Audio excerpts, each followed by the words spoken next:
Sir,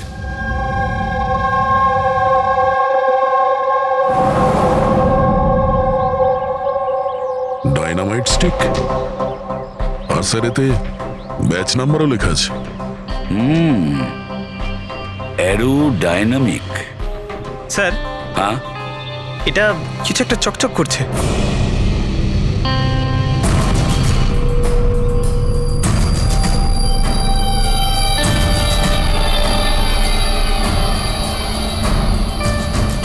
দেখি একটু।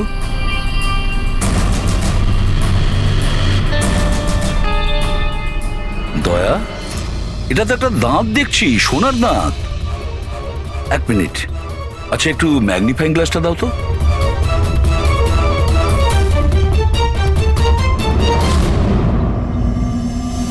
দয়া, দেখো এতে কিছু লেখা আছে। হ্যাঁ স্যার, NK লেখা আছে। NK?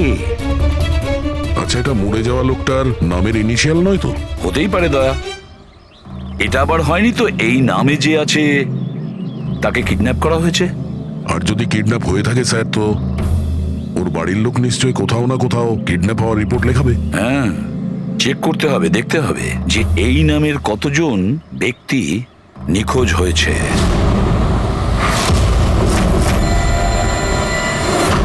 Yes sir. Local police থেকে জানা গেছে যে মিসিং কমপ্লেইন্ট নবীন কুমারের। নবীন কুমারের স্ত্রীর সঙ্গে আমি ফোনে কথা বলেছি।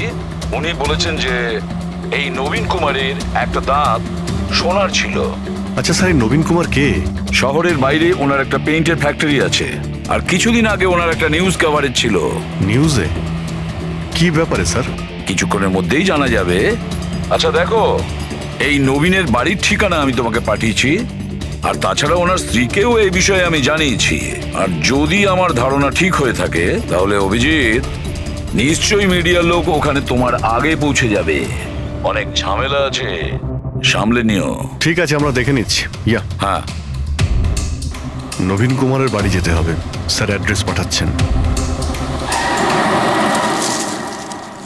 নবীন কুমার মুর্দাবাদ! নবীন কুমার মুর্দাবাদ! নবীন কুমার মুর্দাবাদ! নবীন কুমার মুর্দাবাদ! নবীন কুমার মুর্দাবাদ! নবীন কুমার মুর্দাবাদ! নবীন কুমার মুর্দাবাদ! নবীন কুমার। স্যার স্যার স্যার, আপনি কি নবীন কুমারকে পরে, arrest পরে। করেছেন, স্যার? পরে বলছি। স্যার, CID পরে আপনারা আমাদেরকে কাজ করতে দিন, প্লিজ। কিছু তো বলুন, ম্যাম। আপনারা দেখি সরে যান, নিচ্ছেন। যেতে দিন দেখি। সরে যান, সরে যান বলছি। দেখুন, এইসব কিছু বন্ধ করুন আপনারা। দাঁড়ান। নাটক? স্যার, নাটক তো নবীন কুমার রচিয়ে রেখেছে আমাদের এই শহরে। স্যার, ওরা সবাই নবীন কুমার মারা গেছেন। He is no more. এই লোকটা মেরেছে আমার স্বামীকে। খুনি এরা সবাই। এবার বলবে নাকি জেলে ঢুকিয়ে দেবো? বলো, কেন করছো এইসব? স্যার, আমরা মারিনি স্যার। স্যার, নবীন কুমারের রঙের ফ্যাক্টরি আছে স্যার, যেখানে প্রতিদিন 1000 টনেরও বেশি বিষাক্ত আবর্জনা নদীতে ফেলা হয় স্যার। স্যার, আমরা তো আন্দোলনকারী, আমরা ওনার এগেইনস্টে আন্দোলন করছি। স্যার, বিশ্বাস করুন, আমরা ক্রিমিনাল নই, আমরা সোশ্যাল ওয়ার্কার স্যার। মিথ্যে কথা, মিথ্যে বলছে। হুমকি দিয়ে রেখেছিল আমার স্বামীকে। রোজ রোজ হুমকি দিত। না স্যার, আমি কোনো ধমকি দিতাম না, সে তো কোনো অন্য লোক স্যার। কারা? কাদের কথা বলছো? স্যার, ওরা সেই সব লোকগুলোই যারা সোশ্যাল সার্ভিসের নামে খারাপ কাজ করে, ল ইন অর্ডারের মিসইউজ করে স্যার। স্যার, আমি আর আমাদের প্রোটেস্টার্স, আমাদের মধ্যে কেউ নয় স্যার। কি ধরনের হুমকি আসতো আপনার স্বামীর কাছে? কি হয়েছিল? এ নাও চা। আরে বাহ, গরম গরম চা। আচ্ছা, ওই এনজিওটার কি হলো? ওই এনজিও তো বিরক্ত করে মারছে, ফ্যাক্টরিতে ওয়ার্কার্সদের কাজ করতে দিচ্ছে না। এখন তো জল অনেক দূর গড়িয়ে গেছে, মনে হচ্ছে পুলিশকে ডাকতে হবে। শোনো, বাহ নবীন বাবু, আপনাদের মতো সৎ লোক আবার পুলিশদের কাছে যাচ্ছে নাকি? তুমি ভেতরে কি করে এলে? আপনাকে মনে করাতে এসেছি যে আপনি যেটা করছেন সেটা ভুল করছেন। এখনো সময় আছে, শুধরে যান। শাট আপ, বেশি তর্ক করো না, এখন এই ঘর থেকে বেরিয়ে যাও। I said get out. আর কোথায় কোথায় ঢুকতে দেবেন না, আর কাকে কাকে আটকাবেন। আমাদের মতো লোক আপনাদের মতো লোককে ভয় পায় না, বুঝতে পেরেছেন? আর কেন জানেন? কারণ আমরা আপনাদের মতো খারাপ কাজ করি না। আজ তো আমি আপনার ঘরে ঢুকেছি। যদি আপনি আপনার স্বার্থের জন্য অসহায় মানুষদের জীবন নিয়ে খেলা যদি বন্ধ না করেন, তাহলে আপনার ফ্যাক্টরিতেও ঢুকবো। তোমাদের মতো গুন্ডাদেরকে না আমি সিধে করতে পারি। আর এই ফালতু ধমকিগুলো না অন্য কাউকে গিয়ে দেবে। আমার যা করার আমি তাই করব, আর তোমার যা করার করে নাও। আমি ধমকি দিচ্ছি না, বোঝাচ্ছি। যদি এই উল্টোপাল্টা কাজ বন্ধ না করেন তাহলে আপনার ফ্যাক্টরি তো আমি বন্ধ করিয়েই ছাড়ব। তুই আমার ফ্যাক্টরি বন্ধ করবি? হ্যাঁ, ফ্যাক্টরি বন্ধ করবি তুই আমার? শোনো শোনো প্লিজ প্লিজ তুমি শান্ত হও, আর আপনি ওকে বিরক্ত করা বন্ধ করুন। আপনি যান এখান থেকে প্লিজ। প্লিজ বলছো তুমি একে? হ্যাঁ, আমি তোকে লাথি মেরে বার করে দেবো। চল। এটা কোত্থেকে আওয়াজ এলো?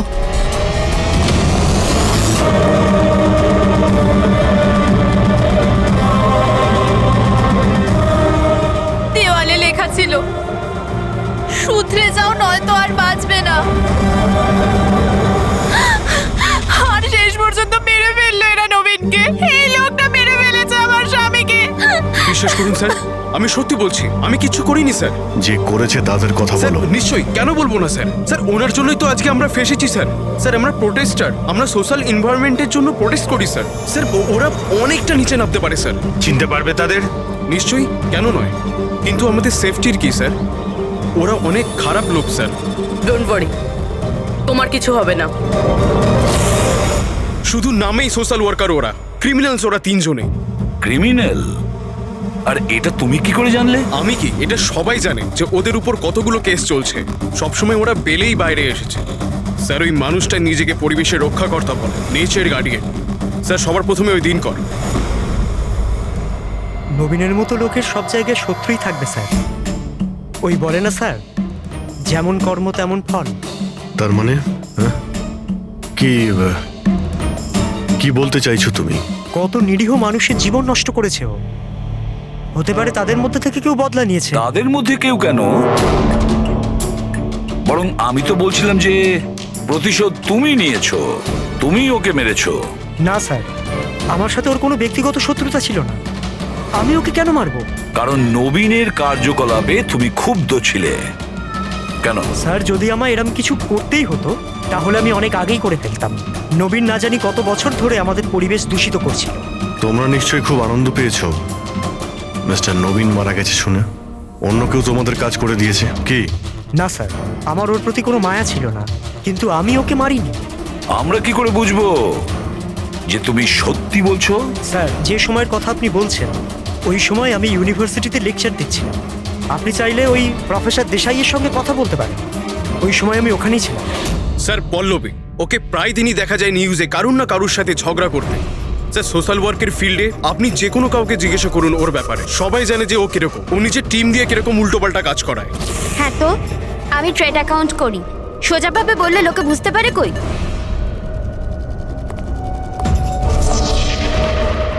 কিন্তু আমি সোজা পয়েন্টে আসছি। আমাদের মনে হয় তুমিই ওকে খুন করেছো। ম্যাম আপনার এটা যদি মনে হয় তাহলে আপনার এবং আমার দুজনেরই টাইম ওয়েস্ট করছেন। ম্যাম একটা কথা, আমি কোনো ক্রিমিনাল নই। কিন্তু আমরা তো এটা শুনেছি যে আপনি রোজই কোনো না কোনো একটা কন্ট্রোভার্সিতে জড়িয়ে থাকেন। স্যার ব্যাপারটা হলো কি, যদি কোনো সৎ লোক সাহস করে সত্যের পিছনে দাঁড়ায় না তো মানুষ ভয় পেয়ে যায়, সহ্য করতে পারে না, বিশেষ করে যদি সে একটা মেয়ে হয়। আপনি তো জানেনই সোসাইটির কি মেন্টালিটি। তাই নাকি? আমার তো আপনার মেন্টালিটি ঠিক মনে হয় না। কেন? শুধুমাত্র এই জন্যই যে আমি কাউকে ভয় পাই না? আপনাকেও নয়। এই জন্য আমি ক্রিমিনাল হয়ে গেলাম?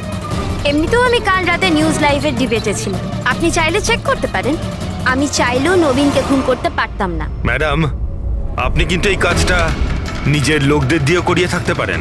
তো ঠিক আছে, আপনার যদি এত কনফিডেন্স থাকে তো প্রুফ করে দিন, আপনি পাঠিয়ে দিন আমাকে জেলে। আর ওই প্রকাশ, ও প্রতিদিনই কাউকে না কাউকে গালিগালাজ করে নিজের সোশ্যাল ব্লগে। যারা পলিউশন ছড়াচ্ছে স্যার ও লোকদের উস্কায়, খেপিয়ে দেয় তার বিরুদ্ধে। আমি ঘরেই ছিলাম স্যার, নিজের ব্লগ লিখছিলাম, যেমন সবসময় লিখি। প্রত্যেকবারের মতো সবাইকে উস্কাচ্ছিলেন, তাদের ব্রেন ওয়াশ করছিলেন নবীনের মতো লোকেদের বিরুদ্ধে কি? স্যার নবীনের সাথে আমার কোনো ব্যক্তিগত শত্রুতা ছিল না, আর প্রকৃতির জন্য আমি অ্যাওয়ারনেস স্প্রেড করতেই থাকি। ব্যক্তিগত শত্রুতা না থাকলে তোমার সবকটা ব্লগে নবীনের নাম কেন থাকে? তাও টপ 4-5 জনের মধ্যে। কালকেও যে ব্লগটা লিখেছিলে সেখানেও নবীনের নাম ছিল না? হ্যাঁ স্যার, নবীনের নাম ছিল ওখানে। আর এই কথাটা আমি লুকোবই বা কেন?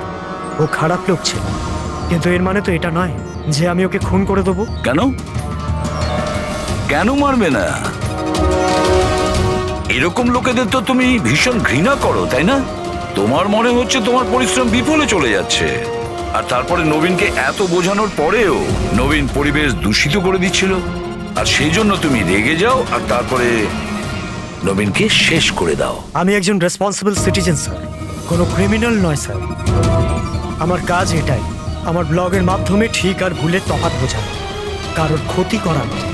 স্যার, ইন্টারোগেশনে তো কেউই কোনো ভয় পায়নি। হ্যাঁ, কোনো ভয় পায়নি ঠিকই, এই তিনজনের উপর কড়া নজর রাখতে হবে। কেন স্যার? ফেডরিক, ভয় একটা অদ্ভুত জিনিস। যদি ওই তিনজনের মধ্যে কেউ খুন করে থাকে, তাহলে সে ভয় পেয়ে কিছু না কিছু গন্ডগোল করবেই, কোনো না কোনো ভুল সে নিশ্চয়ই করবে।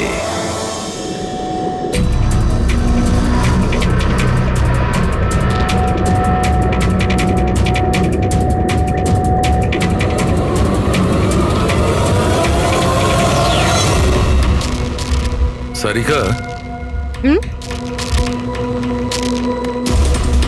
দেখো এটার উপর কোনো ফিঙ্গারপ্রিন্ট আছে কিনা চেক করো।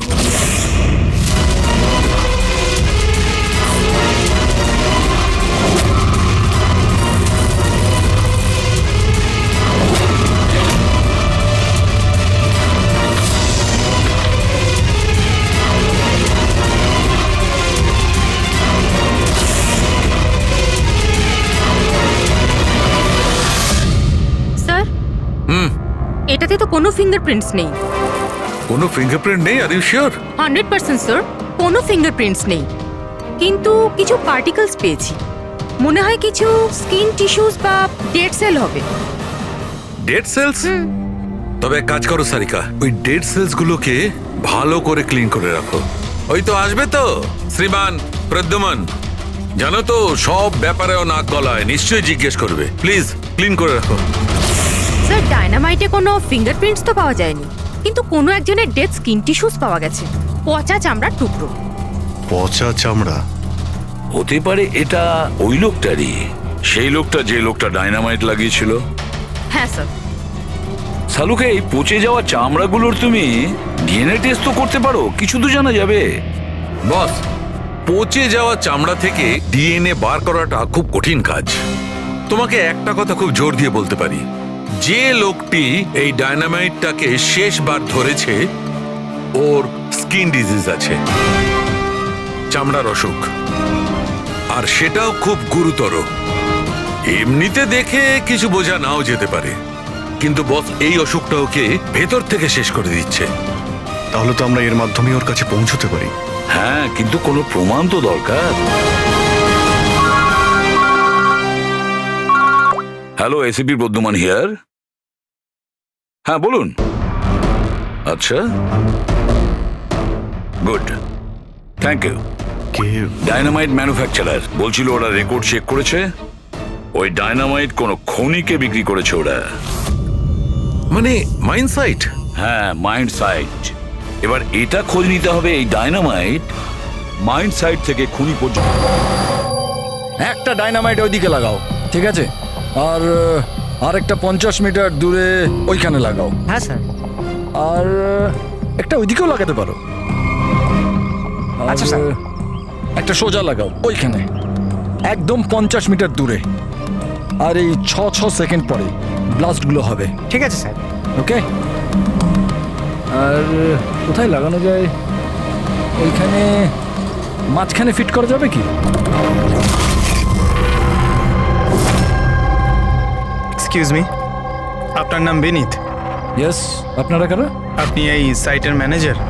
কিন্তু ব্যাপারটা কি বলুন তো? দেখুন বিনীত বাবু, যখন ম্যানুফ্যাকচারিং কোম্পানি থেকে ডায়নামাইট আপনাদের এখানে আসে, মানে এই সাইটে, মাইন্ড সাইটে, সেটার ইনচার্জ তো আপনিই হবেন, তাই না? ইনচার্জ তো আমি, কিন্তু কনসাইনমেন্টের পরে অপারেটর টিমও কিন্তু এটা হ্যান্ডেল করে। আমি এটা একা সামলাই না। আমরা জিজ্ঞেস করেছি আপনাকে যে ডায়নামাইট কে সামলায়। একটু এই ডায়নামাইট স্টিকটাকে দেখুন। আচ্ছা, ব্যাচ নাম্বার দেখে আপনি কি বলতে পারেন এই লটের বাকি ডায়নামাইট স্টিকগুলো কোথায় আছে? স্যার, এটা লাস্ট কনসেলমেন্টের মনে হচ্ছে, এখনো ব্যবহার হয়নি, গুদামে পড়ে আছে। চলো দেখাও। বিনীত, যখন ডায়নামাইটের কনসাইনমেন্ট এখানে আসে, সেটাকে চেক তুমি নিশ্চয়ই করো, তুমি তো ইনচার্জ, তাই না? হ্যাঁ হ্যাঁ হ্যাঁ, অফকোর্স স্যার। আচ্ছা, আপনার এই ব্যাচের কনসাইনমেন্ট নিয়ে কোনো গন্ডগোল মনে হচ্ছে? গন্ডগোল? না না, নর্মালি তো ছিল, যেরকম হয় আর কি।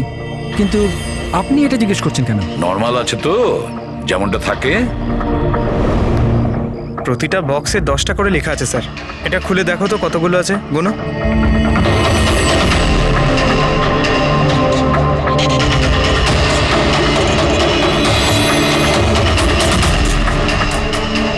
স্যার একটা সেট কম আছে স্যার। আচ্ছা, এই ব্যাপারটা কি সেটা কি তুমি এখানেই বলবে, না একটু খাতির টাতির করার পরে মুখ খুলবে? স্যার বলছি, আমি সবসময় এই সেটগুলো জেলেদের বিক্রি করে দিতাম বম ফিশিং এর জন্য। মানে ইল্লিগাল ভাবে ব্যবহার করো এটাকে। আর এটার থেকে 6টা সেট আমি ওদেরকে বিক্রি করেছি। যাকে বিক্রি করেছো তাকে চেনো নিশ্চয়ই? স্যার ও আমার রেগুলার কাস্টমার ছিল না, ও প্রথমবার এসেছিল। আর আমি ওর মুখটাও ভালো করে দেখিনি, কিন্তু স্যার ওর হাতের চামড়াগুলো অদ্ভুত রকমের হয়ে গেছিল। বোধহয় ও অসুস্থ ছিল। এর মধ্যে কাউকে চেনো? না স্যার, আমার মনে হয় না এদের মধ্যে কেউ ছিল। আরো একবার ভালো করে দেখো, হতে পারে ছদ্মবেশে এসছে। না স্যার, এদের মধ্যে কেউ নাই। ঠিক আছে, হয়তো আবার দ্বিতীয়বার দেখা হবে। স্যার, আমার মনে হচ্ছে যে আমাদের ওই লোকেদের লিস্ট বানাতে হবে যাদের এই ধরনের রোগ আছে। জানি ব্যাপারটা খুব মুশকিলের, কিন্তু ট্রাই তো করা যেতে পারে। না না, ট্রাই তো করতেই হবে দয়া। প্রত্যেকটা বড় বড় হসপিটাল আর ছোটখাটো নার্সিং হোম এবং ক্লিনিকগুলোতে গিয়েও খোঁজ নাও এরকম রোগের পেশেন্টের ব্যাপারে। হতে পারে আমাদের ভাগ্য যদি ভালো থাকে কিছু প্রমাণ আমরা পেয়ে যাব। Sir, let's go.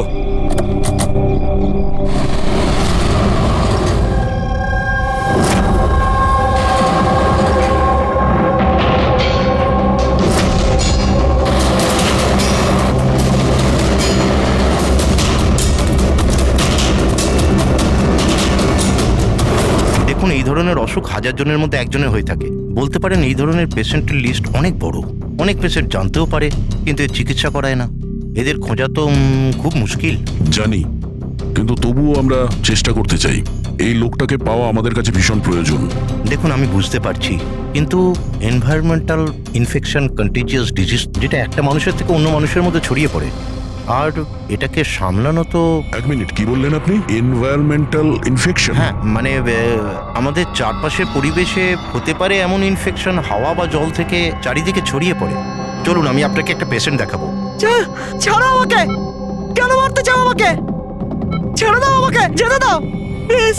দেখো, আমাকে যেতে দাও sir, please help me sir, help please, help sir, help.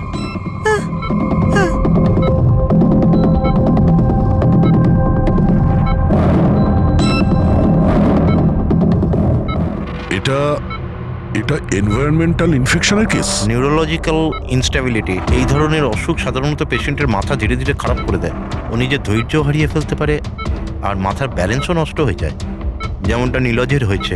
R physical condition, মানে আমি বলতে চাইছি এই ধরনের পেশেন্টরা কি খুব জোরে দৌড়তে পারে? হ্যাঁ, নর্মালি চলতে ফিরতে তো পারে, কিন্তু অসুখটা যদি অ্যাডভান্স স্টেজে চলে যায় তাহলে দৌড়ানোর পক্ষে সম্ভব নয়। কিন্তু স্যার, অ্যাডাভিন ইঞ্জেকশন দিলে শরীরে কিছুক্ষণের জন্য শক্তি আসে। হ্যাঁ, কিন্তু ওটা সাইড এফেক্ট যথেষ্ট। স্যার, অ্যাডাভিন ইঞ্জেকশন দেওয়া যথেষ্ট ঝুঁকিপূর্ণ। রিস্কি হতে পারে, কিন্তু এই অপরাধের মানসিক অবস্থা যে ধরনের, তাতে হতে পারে যে ওর সাইড এফেক্ট নাও হতে পারে। কিন্তু যদিও নীলজের মতো মেন্টালি আনস্টেবল হয়, তাহলে চিন্তা আপনাদেরকেই করতে হবে। তার মানে এটাই যে একটা খুন করে থাকলে দ্বিতীয়বারও খুন করতে পারে।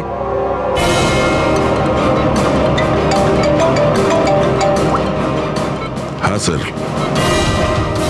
কি প্রকাশ পঙ্কজকে ফাঁকি দিয়ে পালিয়ে গেছে?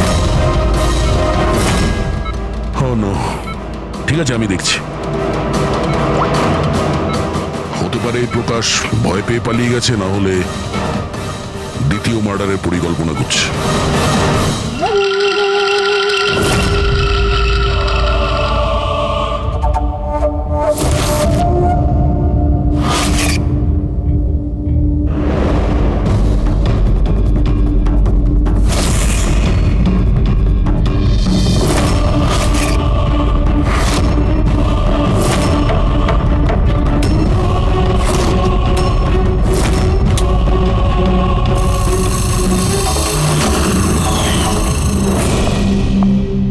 আরে বাবা, আজ তুমি তাড়াতাড়ি উঠে পড়লে। Good morning. এই রইলো তোমার চা, তাড়াতাড়ি খেয়ে নাও, নাহলে ঠান্ডা হয়ে যাবে।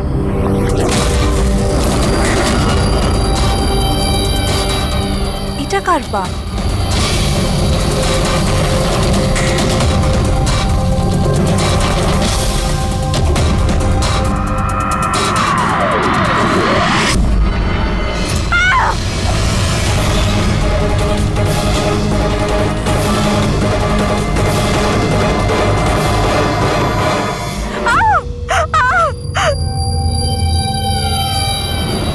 স্যার আরও একটা মার্ডার। ওই ডক্টর ঠিকই বলেছিলেন, ওই খুনির মাথা খারাপ হয়ে গেছে, ওর মানসিক অবস্থা ঠিক নেই। স্যার মনে হচ্ছে খুন করার একটা প্যাটার্ন বানিয়ে ফেলছে এই খুনি।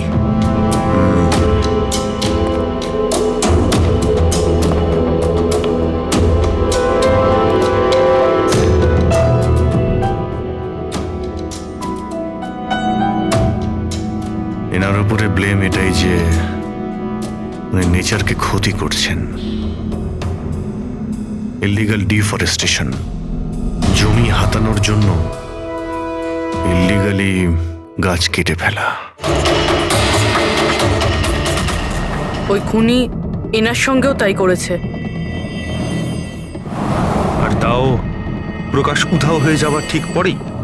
ওয়েপেন কি ব্যবহার করেছে? 100% চেইনস, না হলে হাড়ের সঙ্গে মাংসকে এইভাবে কেটে বডিটাকে দু টুকরো করা এত সহজ নয়। স্যার যদি চেনস ব্যবহার করেই থাকে তাহলে আওয়াজ নিশ্চয়ই হয়েছিল। বাড়িতে কেউ না কেউ তো শুনবে। রাতে কে কে ছিল? আমার হাজবেন্ড তো কাজের জন্য বাইরে থাকে, বাড়িতে শুধু আমি, বাবা আর আমাদের চাকর ছিল।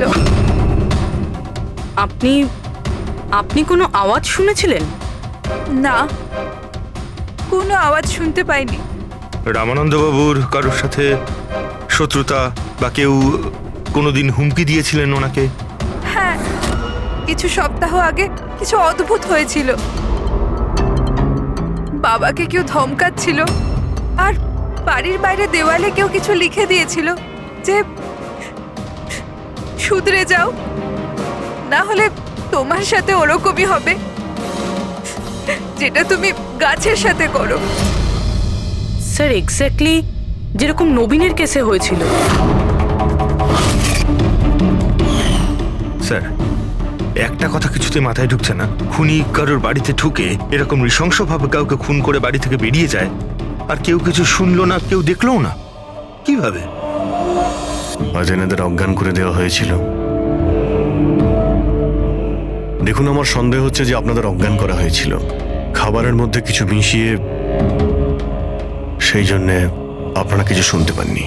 অজ্ঞান? হ্যাঁ, কিভাবে সেটা জানি না, কিন্তু সেটা জানার জন্য আমাদের এখানে যত জিনিস আছে সেগুলো ফরেন্সিক ল্যাবে পাঠাতে হবে।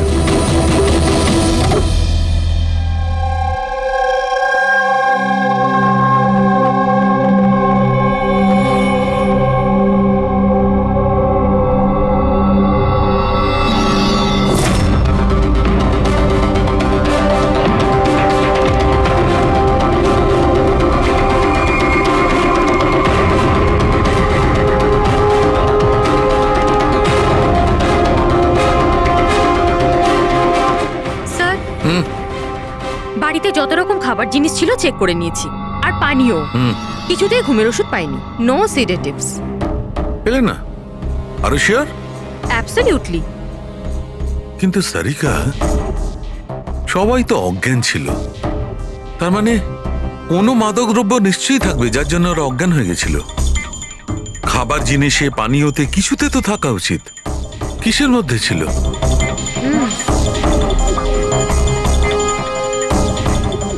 হ্যাঁ, মাদক দ্রব্য ছিল। এই এসিটার মধ্যে। এসিতে? ইয়েস, এই এসিতে মাদকদ্রব্য মেশানো হয়েছিল, আর এর হাওয়াটা ঘরের মধ্যে ঢোকা মাত্র মাদকদ্রব্য ছড়িয়ে পড়ে আর সবাই অজ্ঞান হয়ে যায়। হ্যাঁ, চেক ইট। ইয়েস।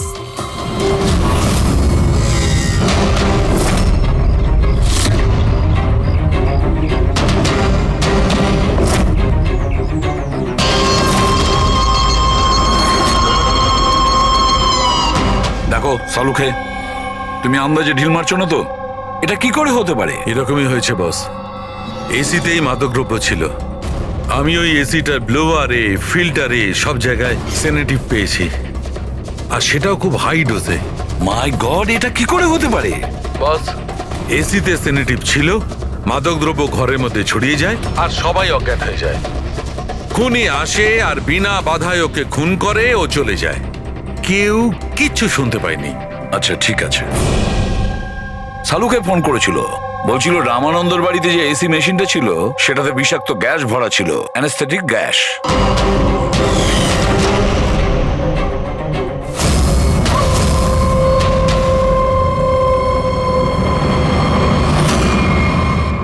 অ্যানাস্থেশিয়া দিয়ে লোকেদের ট্রিটমেন্ট করা হয় শুনেছি।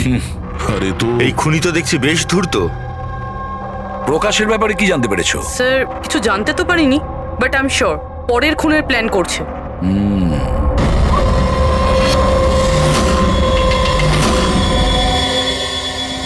কিন্তু খুনি যদি অসুস্থ হয় তাহলে প্রকাশ তো ভালোই দৌড়িয়েছিল। স্যার, এমনটাও তো হতে পারে যে অন্য কাউকে দিয়ে এই খুনটা করিয়েছে। তাহলে ও পালিয়ে গেল কেন? এই শব্দটা কিসের? চলো তো।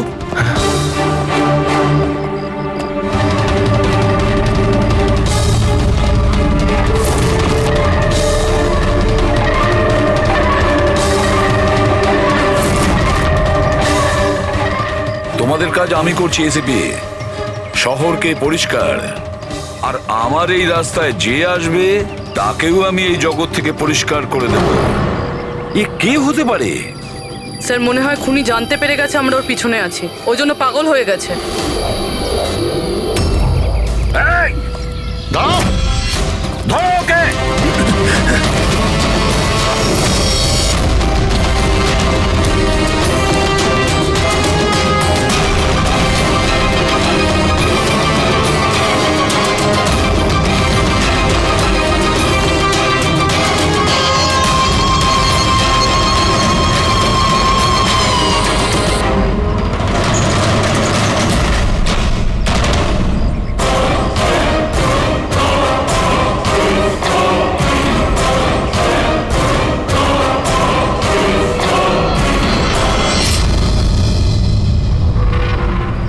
স্যার, সিআইডি থেকেই লিস্ট এসছে।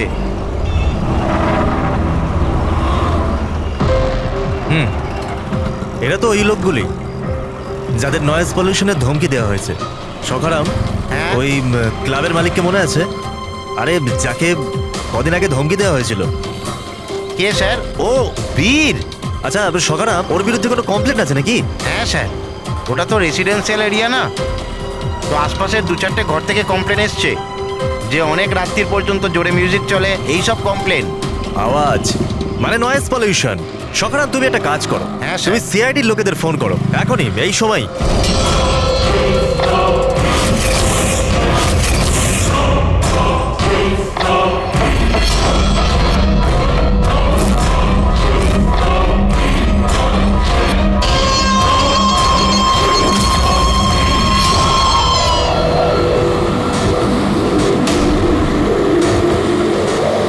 তাড়াতাড়ি করো অভিজিৎ, তাড়াতাড়ি। স্যার আমরা অন দ্য ওয়ে। ও নাইট ক্লাবের মালিক, ওর নাম বীর। কিন্তু স্যার ব্যাপারটা কি? দয়া, লোকাল ইন্সপেক্টর থেকে জানা গেছে বীরকেও একই রকম হুমকি দেওয়া হয়েছে, আর সেটাও শব্দ দূষণ করার জন্য। সরি স্যার, কিন্তু নয়েজ পলিউশন এটা একটু বেশি হয়ে গেল না? রবি, ওর মানসিক অবস্থা ঠিক নেই, এই খুনি যা খুশি করতে পারে। ডোন্ট ওয়ারি স্যার, ওই খুনি যদি ওখানে থাকে তাহলে এবারে আর আমাদের হাত থেকে বাঁচবে না স্যার। এই প্রকাশ কিন্তু এখনো নিখোঁজ, আর বীরের প্রাণ সংশয় রয়েছে। যে করেই হোক ওকে সুস্থ আর নিরাপদে আমাদের এখানে নিয়ে এসো।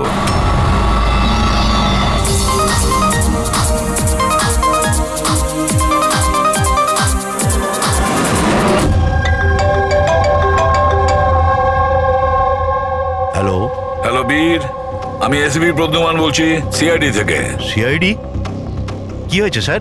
আমার কথা মন দিয়ে শোনো, তোমার প্রাণ সংশয় রয়েছে। কি মানে?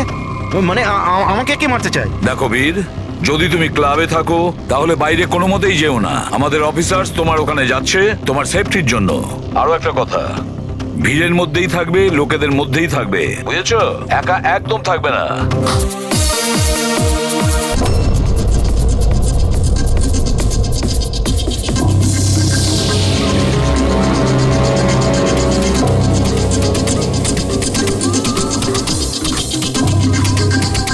দেখো, আমি আমার কেবিনে যাচ্ছি, ঠিক আছে? আর কাউকে ভেতরে আসতে দেবে না, বুঝেছো? কাউকেই ভেতরে আসতে দেবে না।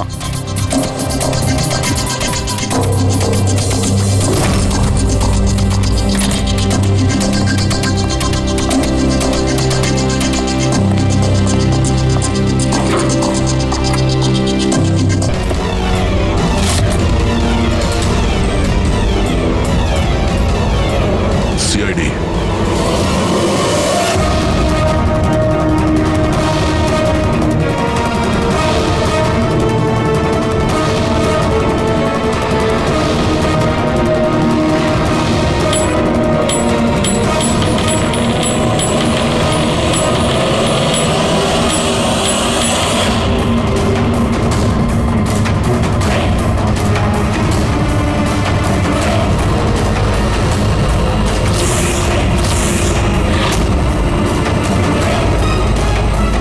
এ ভাই শোনো, এদিকে এসো। হ্যাঁ স্যার। বীর কোথায়?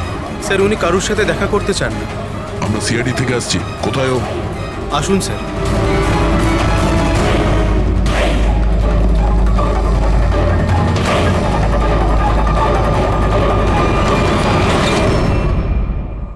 এই এই এই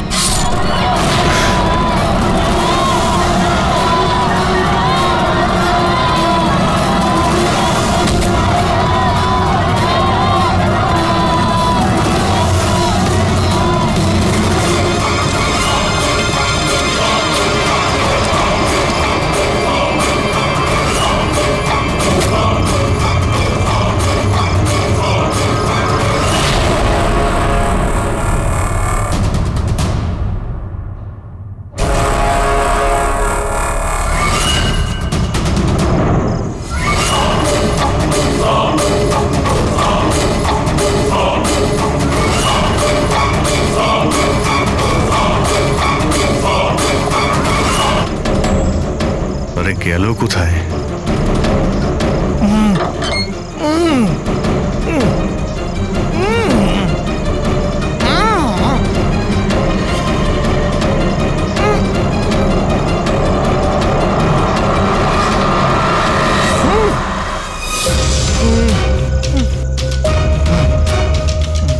এই প্রকাশ, এসো বাইরে এসো।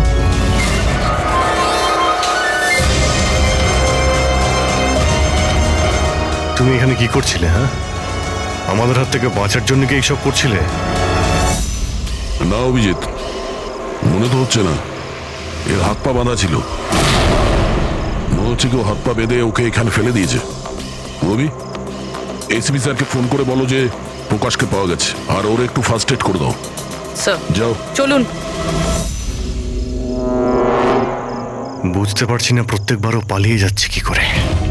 ও কোথায় লুকিয়ে পড়ছে? হয় ও আকাশে উড়ে গেছে, না হলে মাটিতে ঢুকে গেছে।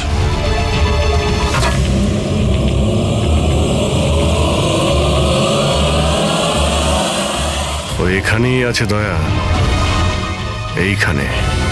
কি? এইখানে।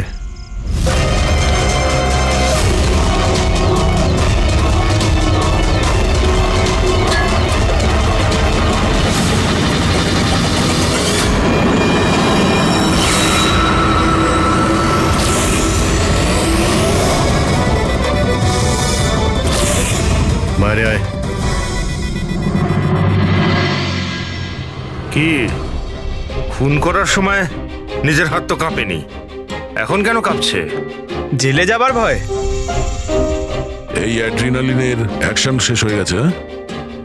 যে ইঞ্জেকশন নিয়ে তুমি পালাচ্ছিলে তার কাজ কিন্তু শেষ হয়ে এসেছে। এবার তুমি মুখ খুলবে নাকি মুখ খোলার জন্য একটা ইঞ্জেকশন দিতে হবে? আমি কোনো মজা পাই না ইঞ্জেকশন নিতে। এটা আমার এক বাধ্যতা, যেটা আমাকে নিতে হয়। একটা সময় ছিল যখন আমি শক্তিশালী এবং মজবুত ছিলাম, কিন্তু আমার একদিন খারাপ সময় এলো আর আমি একটা রোগে আক্রান্ত হলাম। ফ্যাক্টরি আর ওখান থেকে নির্গত বিষাক্ত ধোঁয়া আর আবর্জনা,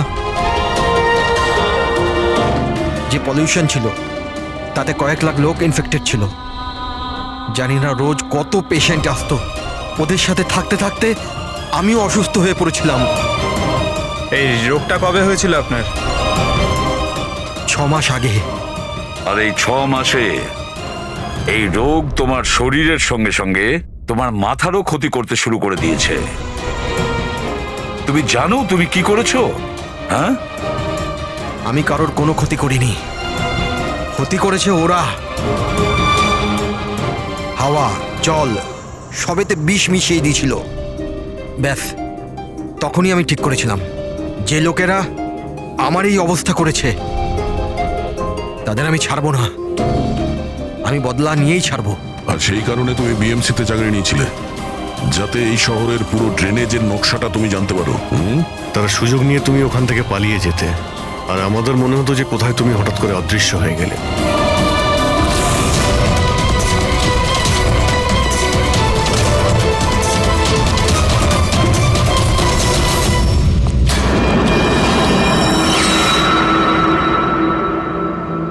একটা কথা কিন্তু আমি এখনো বুঝিনি, প্রকাশ তোমার কি ক্ষতি করেছিল? হ্যাঁ, ওকে কেন কিডন্যাপ করলে? ওই রাতে ও ওখানেই ছিল, রামানন্দের বাড়ির বাইরে। ওর বাড়ি জ্বালাতে এসেছিল।